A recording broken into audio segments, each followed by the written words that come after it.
नमस्कार दोस्तों, स्वागत है आपका हिमालिनी टीवी यूट्यूब चैनल पर। मैं हूं सच्चिदानंद मिश्र। आज का वीडियो हम राजनीतिक विषय पर ही केंद्रित किए हैं, लेकिन सिर्फ राजनीति नहीं, यह उस आशा पर है जो जेनजी आंदोलन ने जगाई थी।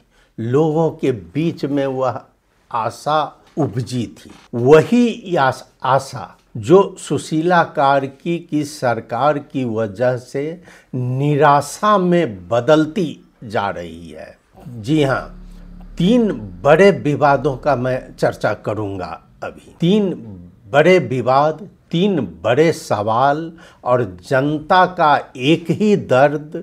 यह सरकार चुनाव करवाने आई है या सत्ता का खेल दिखाने आई है? आइए हम शुरू करते हैं। कल एक सुशीला कार्की का धमाका आया ये राजनीति क्षेत्र में। वहीं से प्रधानमंत्री सुशीला कार्की ने नातावाद विवाद के बीच एक झटके में 14 अधिकारी को बर्खास्त कर दिया है। इसमें प्रमुख स्वकीय सचिव आदर्श श्रेष्ठ की पत्नी और उनके रिश्तेदार शामिल हैं। अब प्रधानमंत्री का पूरा सचिवालय केवल 6 लोगों के बीच रह गया है। कार्की का संदेश तो यहाँ ठीक आया है कि सरकार में नातावाद नहीं चलेगा, लेकिन पहले नातावाद करो और फिर नातावाद को हटाओ, यानी कि जनता के बीच दिखाओ कि हम ये अच्छा काम कर रहे हैं। लेकिन सवाल अब भी वही है, क्या आदर्श श्रेष्ठ पर कार्रवाई होगी? क्या एक कहानी यहीं खत्म हो रही है? असली कहानी तो अब शुरू होती है। जी हाँ, आइए सबसे पहला मुद्दा उनका हम ले रहे हैं, संवैधानिक परिषद अध्यादेश, राजनीति का असली विस्फोट। सरकार ने अचानक एक ऐसा अध्यादेश लाया जिसने पूरे सिस्टम को हिला दिया है। संवैधानिक परिषद संशोधन। सरकार का तर्क है कि चुनाव आयोग खाली है, चुनाव रुक जाएगा, इसलिए नियुक्तियां जरूरी है। ये पहले नहीं सोचा इन्होंने। अब ये अध्यादेश जो लाया गया है वो क्या कहता है, सुनिए। परिषद में बहुमत नहीं है तब भी निर्णय मान्य होगा। ये देख लीजिए, संविधान के विपरीत भावना। सुनवाई पहले होनी चाहिए थी, अब बाद में होगी। मतलब साफ है कि पहले कुर्सी बांट दो, बाद में औपचारिकता पूरी करो। ये संवैधानिक परिषद संशोधन अध्यादेश में यह संविधान को एक तरह से शॉर्टकट लगाकर चुपचाप पीछे से धोखा देने जैसा दिख रहा है। यह वही कदम था जिसने साबित किया चुनावी सरकार चुनाव कराने से ज़्यादा नियुक्तियां करने में दिलचस्पी रखती है। नातावाद पर आइए। एक और है पदीय दुरुपयोग। सुशासन की चूड़ी वहीं टूट गई। यानी कि दूसरा बड़ा विवाद महान्यायाधिवक्ता सविता भंडारी का है। CIB ने डिम्ब कारोबार, होबम ट्रेड का आपराधिक मामला आगे बढ़ाने को कहा था, लेकिन मामला अटक गया। आखिर क्यों अटका? उस क्लिनिक में भंडारी का पैसा लगा हुआ है। 46,000 शेयर उनके नाम पर है। उनकी बेटी वहीं काम करती है। मुख्य अभियुक्त उनकी रिश्तेदार। मतलब जहां कानून को सबसे तेज होना चाहिए था, वहां सत्ता ने ब्रेक लगा दिया है सुप्रीम कोर्ट में। इधर प्रमुख स्वकीय सचिव आदर्श श्रेष्ठ ने पत्नी और नातेदारों को सचिवालय में बड़ी बड़ी कुर्सियां दे दी। जेनजी आंदोलन कहता था नातावाद खत्म करो, सरकार कर रही है नातावाद को संस्थागत करो। हालांकि ये स्वकीय सचिव वाला मामला कल उन्होंने कुछ सुधार किया है, लेकिन क्या ये महान्याय अधिवक्ता सविता भंडारी को भी हटाएंगे, या मुंह देख रही हैं जो जेएनजी वाले फिर उनको जाकर घेरें तब इस पर कार्रवाई करेंगे? यह प्रश्न बरकरार है। अब ये चुनावी सरकार या नियुक्तियां बांटने की फैक्ट्री है ये। जेएनजी आंदोलन के युवा सोचते थे कार्की आएंगे तो सफाई होगी, राजनीति का माहौल बनेगा, लेकिन हुआ उल्टा।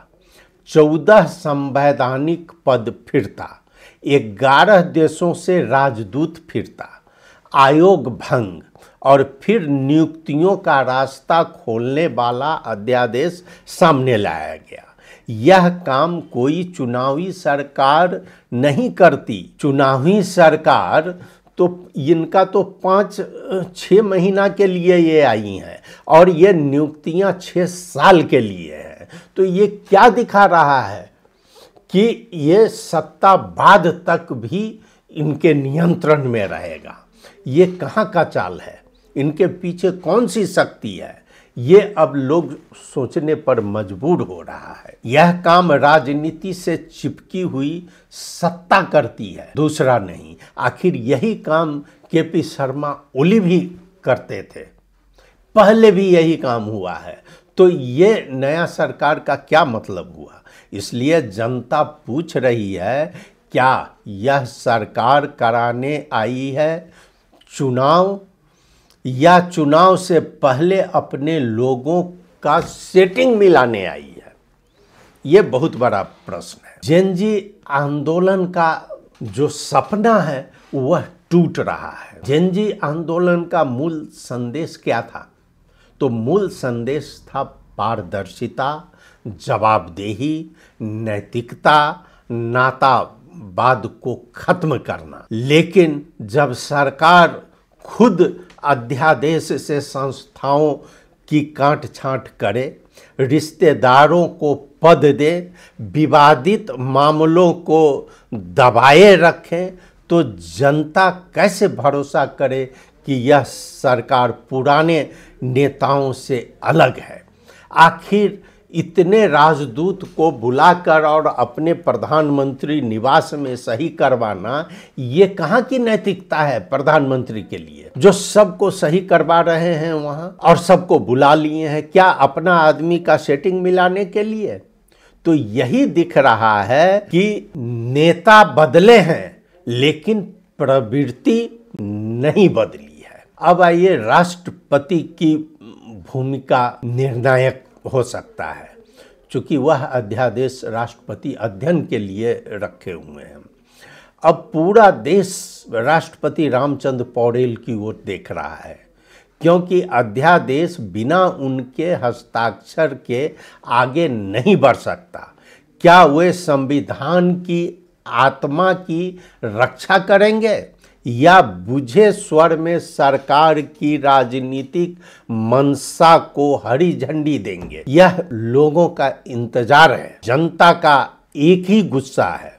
आज जनता, नागरिक समाज और आंदोलन में खड़े युवाओं का एक ही सवाल है, क्या सुशीला कार्की सत्ता संभाल रही है या सत्ता उन्हें निगल रही है? क्या यह सरकार जेएनजी आंदोलन के वादों पर खरी उतरेगी या इतिहास में दर्ज होगी वही पुरानी राजनीति का नया चेहरा के रूप में सुशीला कार्की का? ये सभी लोग इंतजार कर रहे हैं कि आखिर होगा क्या। तो सुशीला कार्की अब कहाँ फंस रही हैं, तो लोग इसी को पता लगाने में है। आखिर सुशीला कार्की कहाँ से गाइडेड है? इतना बड़ा ये अध्ययन करने के बाद स्पष्ट लग रहा है सुशीला कार्की अपने से नहीं चला रही हैं। इनके पीछे नियंत्रण करने वाला कुछ और शक्ति है, जो शक्ति इनको चला रही है। आखिर वह नियुक्ति करके फिर जेएनजी वालों वहाँ घेरने गया, उसके बाद में वो नियुक्ति बदल कर रही हैं। तो ये क्या दिख रहा है? तो दोस्तों, यह वीडियो सिर्फ आलोचना नहीं है, यह सवाल है उस आंदोलन से, उस उम्मीद से, उस नई राजनीति से जो आज फिर पुरानी राजनीति की गंध देने लगी है। अगर आप भी मानते हैं कि नेपाल डिजर्व्स बेटर तो लाइक करें, शेयर करें और कमेंट में बताएं कि क्या कार्की सरकार सही दिशा में जा रही है। मित्रों, आपने सुना, बहुत बहुत धन्यवाद। नमस्कार।